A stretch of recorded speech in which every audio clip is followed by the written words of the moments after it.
One of the last times that this grand old mansion played host to an event that concerning technology was back in 1876. President Rutherford B. Hayes was shown a recently invented device. That's an amazing invention, he said, but who would ever want to use one of them? He was talking about a telephone. I thought at the time that he might be mistaken. Well, you've always been known as a guy who likes to have fun, especially using technology. Is it true that you once used a homemade device to call the Vatican and asked to speak to the Pope, pretending to be Henry Kissinger? And what's the story behind that? And do you have a good Henry Kissinger impersonation? Yeah, in 1971, there was an article in Esquire magazine about these people, the engineers that traveled around the country and plugged into payphones, and they set up networks all over the world.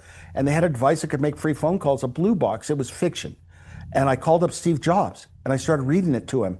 And I said, this sounds too real to be fiction. And we ran down to the one place we could check a top technical library, Stanford Linear Accelerator Center, the top physics research place in the world at the time. And smart people, the smartest people in the world, don't lock doors. So we could drive in on a Sunday, find a door open on the main building, get to their library. We started studying stuff. Yeah, we found out, yes, this blue box is real. Here are the tones you have to put into a phone. Just put tones into a US phone and you can make calls anywhere in the world. And so we practiced with that a bit. And I would do some interesting phone call, like call Paris and make a reservation. And one time called Italy and we're trying to sell a blue box, and I asked for Rome in word, and then I asked for the Vatican. Then I asked for the Pope. I said I was Henry Kissinger, just like this, with Richard Nixon at the summit meeting in Moscow. They said, it's only 5:30 here in the morning. He's not up yet. I said, I'll call back in an hour.